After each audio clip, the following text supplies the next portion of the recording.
Faith and science. Many feel those are in conflict, and yet they're not mutually exclusive. Faith has helped many achieve greatness in science, and science has helped make many people's faith even deeper. Faith and science. But what does this mean?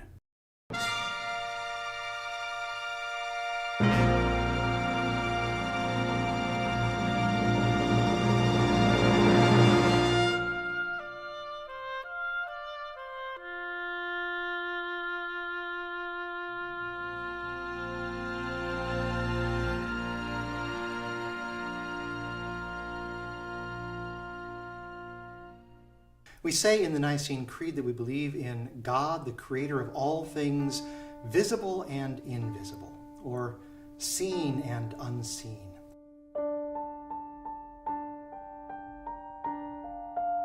And that phrase is in the Creed primarily as a rejection of an early heresy known as Gnosticism. And the Gnostics said that this visible, physical world around us is not the good creation of God the Father, but is in fact an evil product of some lesser God. And the Gnostics said that the visible, physical world all around us is simply unfit for either God or God's people to care anything about. And the Church rightly rejected that claim. There is, first of all, only one God, who therefore must be the creator of all that exists.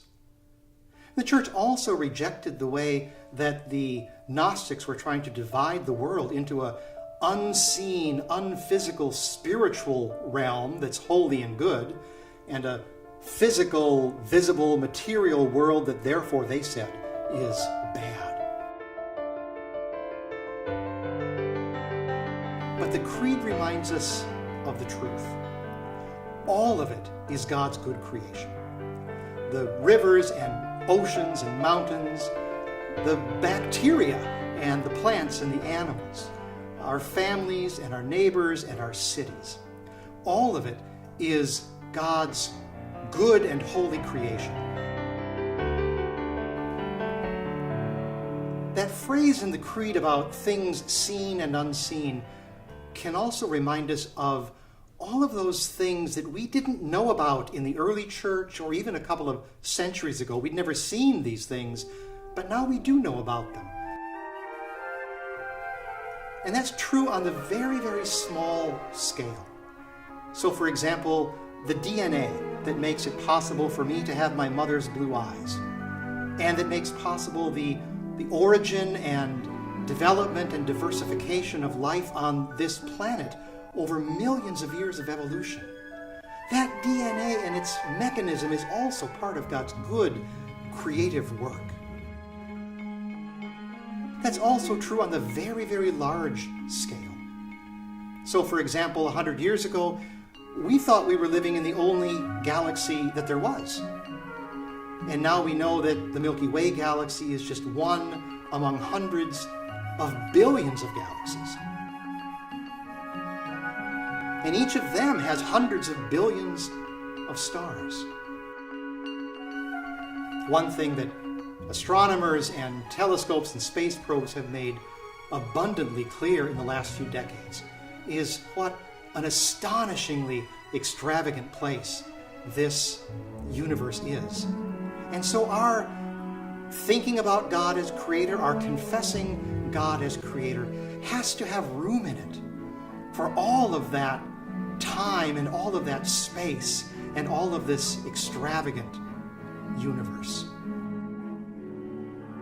And whatever's going on at that very tiny level of quantum particles that we don't see and that we don't really understand yet.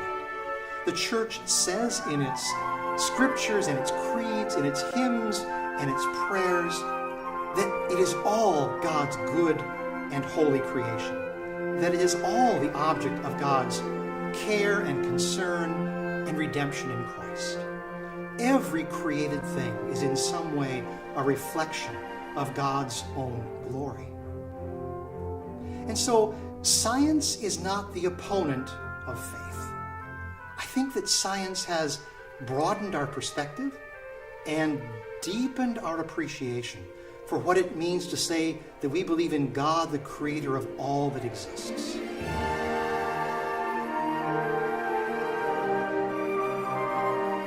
So the next time that you recite the creed, the next time you confess the faith of the church, think about how long and deep and broad that claim really is. That we believe in the one God who has created all things, good and holy, all things, seen and unseen.